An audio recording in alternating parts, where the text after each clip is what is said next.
There was some, maybe people remember, there was some Republican Congress guy who's like, look, I've been here 2 years. I've been visited by like 5 different Israeli, like whatever, speakers or lobbyists who are telling me what it's like in Israel and invite me to go. And they're offering to put me up in 5-star hotels or whatnot. And he was like very naively like, I've just never been visited by a Palestinian. And I think that's, I don't put that on Palestinians, but I put that on us as a movement. I put that on how do we institutionalize Palestinian liberation as part of like a lobby going forward, part of a bloc going forward. And I think when it comes to BDS, is something a lot of people do not understand.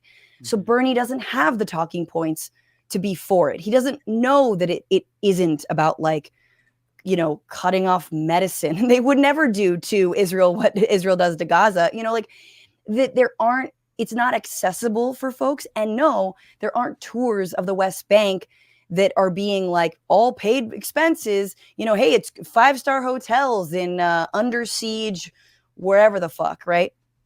And like, and there's also an element of this, which is, do they want to go? Do they even want to see? I've never been to the West Bank because I know if I fucking go there, I don't know if I'll ever be able to it will forever change me, but I'm afraid. Because I'm afraid because I know like I will have to like lay down everything and just fucking fight for this forever. So I think there's that element too.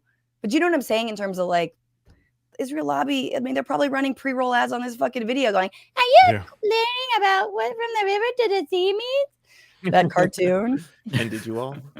And there's no real way to properly fight that because there's never going to be enough money. That like there's never going to be the kind of money that the Israeli lobby has to argue their side for Palestinians. So it's always going to be an uphill battle, and that's why the image is coming out, the stories coming out. That is the public sentiment that is we see is changing in polling. Like that has to be the driving factor. In addition to like numbers. Various strategies going on with like what Tlaib is doing. But yeah, it's numbers, it's polling that's really the only thing that we can rely on right now because there's never going to be enough money to properly combat the other side. And the media right now, we can only rely on what we're seeing with people utilizing social media, giving us a real view of what's going on over there. Because if we would have relied on mainstream media, we will see. It's almost like somebody said in the comment section. It's almost like even watching Bernie, Tiffany Haddish behind, heading over that whole thing. Oh my god! You guys watch that? Yeah, we just that segment. That's something we were doing right before you came on. It's a mess, but that's what we're seeing. Like people are saying, we're not seeing it. We can't really say anything towards it, but it's almost like there is like a political leash on them, and Israel is, on the other end of it. And I don't like to see that. We're even seeing people, on the left, or people who identify as Democrat or whatever, they can't remember when this all was first happening. A lot of people were super duper quiet. Why is that? What's the issue? What's your tie? Why can't you really say, a ceasefire? Why y'all got to add humanitarian pause? What is this all about? Isn't that the most brilliant form of fuckery, PR fuckery that we've seen in our lifetimes?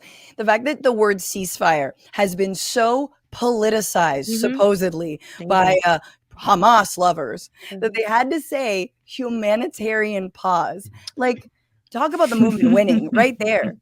And why are we saying pause? First of all, what's happening there? Why would we just pause it? Cease, stop, be done with it. Why would we use the word pause? And that makes it humanitarian just to give them 4 hours to run to a different shelter, which they don't know is safe or not. That's what you're telling me? Yeah, to bring them crumbs, by the way, which the Israeli army is shooting. They're shooting at the food. Is the food Hamas? When I saw that the other day, I was like, this is a population being starved and you're shooting the food. Well, I mean, what else do you say at that point? You're literally shooting the food. It's interesting. It makes me feel, because again, I've done a lot of movement work. I was, very active against the Iraq War, and that sort of politicized me around Palestine when I was 18. And then from then on, sort of looking at politicians and being in a lot of political spaces was always kind of like an inside joke to be like, where do you stand? The 2-state or the 1-state solution? And what's your, and it was just so to like be like, oh great, well our group about, you know, our Students Against Sweatshop, you know, group splintered because we couldn't agree on Israel Palestine. It was sort of always like the heel, not always, but you know what I'm saying, seen as a unnecessary litmus test in otherwise unrelated political spaces.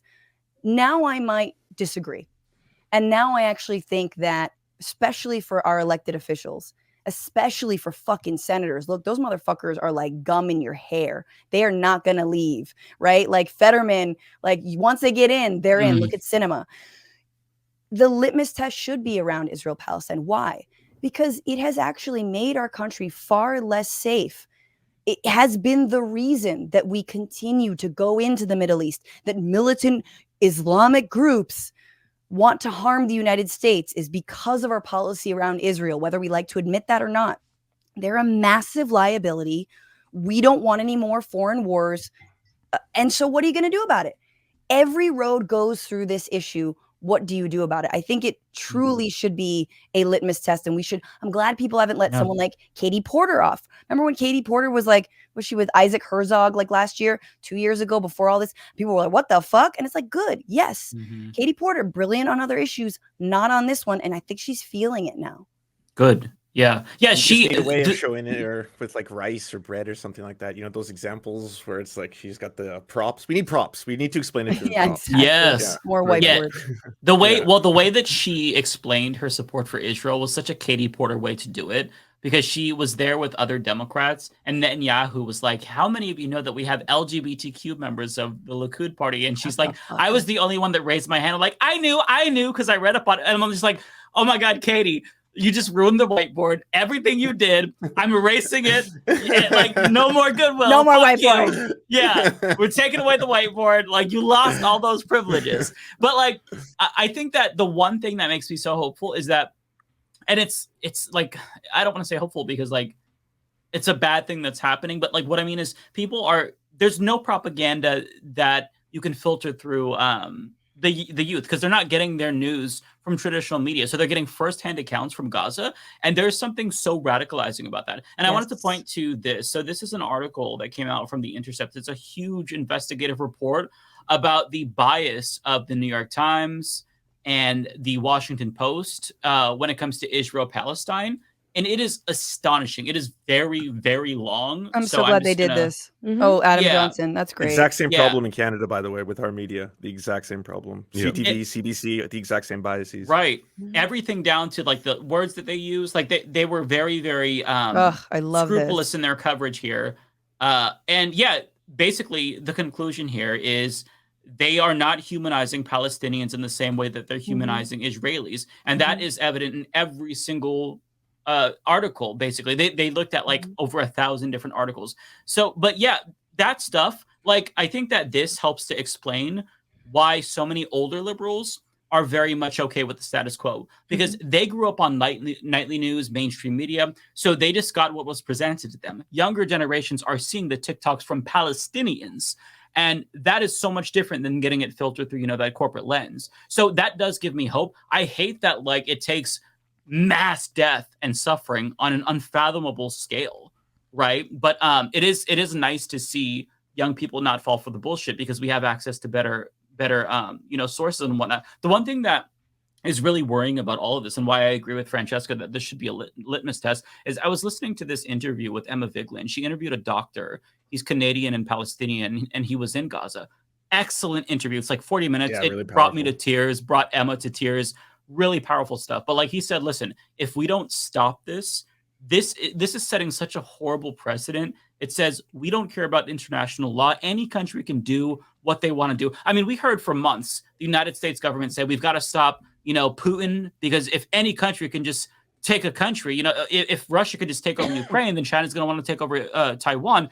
And then we have Israel just completely disregarding international law, completely ignoring international norms, lying, planting evidence. So like, if we allow this to happen and politicians aren't held accountable for this, like, this is the new norm that we have to look forward to. Politicians can think that they could do anything, because if supporting a genocide doesn't lead to them facing any accountability or repercussions, then of course they're going to think that they're untouchable, you know, and they do think they're untouchable. They That's why do. Andy Ogle said, kill them all, because he doesn't think there's going to be even backlash. Nobody's going to bat an eye. Yeah. That's how much we've dehumanized Palestinians. But I think that slowly but surely we're seeing a paradigm shift, and there's still a long ways to go. But we are finally, I think, on the correct trajectory. The problem is that how many people have to die before we reach the correct position? That's what's so frustrating, you know? It is frustrating. I think what we're seeing too is the presentation of power. We are seeing people who, from the beginning, like we talked about how people weren't saying anything. They were being questioned about it. They had to use other words. We just saw a video of Bernie doing the same.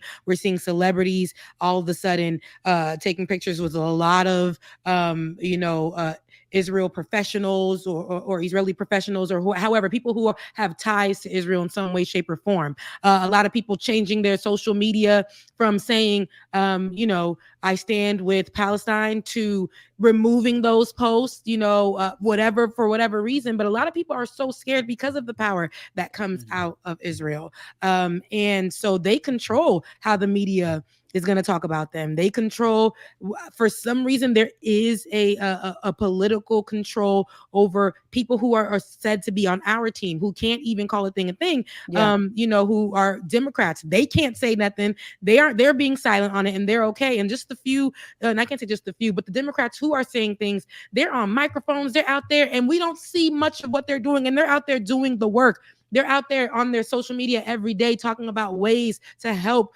the people of Gaza, ways to support or what and sharing different things. But what we're seeing is there's less of that being shown. And I don't know how. Well, it's power. It's power. You get online, you would think that the people of Israel are suffering way more. And it's okay to say, yes, the people died at the concert.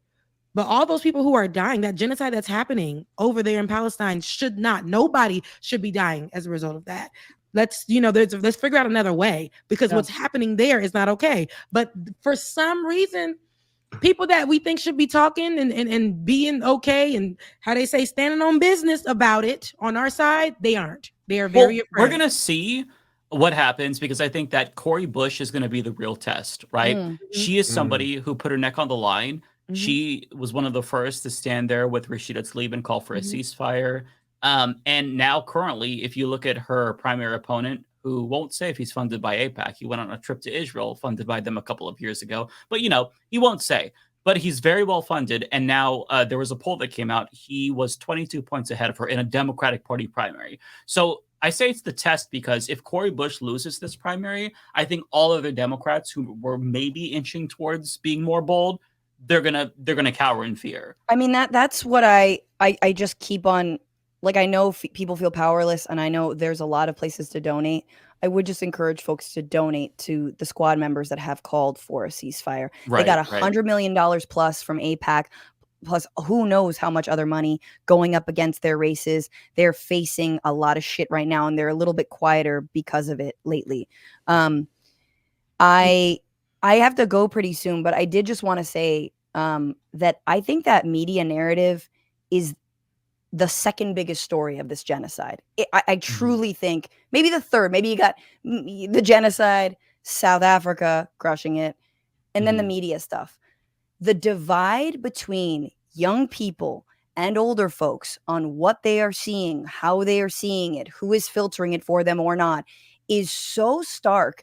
And like, it's so funny because the mainstream news loves doing media analysis stories. That's like their fucking thing. They love to be like, over on TikTok, this thing's really big. Or like, like it's so true. They fucking love it. They love how like, how do you do, fellow grammars? Yes. How do millennials' brains work? Well, this might explain it. And they love to problematize how like young people's brains are all rotted and fucked or whatever. Not on this. No one's talking about it except for The Intercept, clearly now, right? No one's actually saying, yo, you guys not covering this from a human angle, not even showing some of the carnage. New York Times does occasionally. It's actually fucking you for generations. Yes. This is fundamentally changing the media landscape. Look, we can trace back the mistrust in mainstream news to the Iraq War. Why? Right. Because the Iraq War, for a lot of us who came up during that, it was wall to wall, arm in arm, fucking, news anchor with general, just there, a scrum of you will not question this war. And so a lot of us, including now people who are probably MAGA, were like subconsciously, fuck the mainstream news. That's where it all came from. I mean, to say like, so again, like the ramifications of this, the psychic break is huge.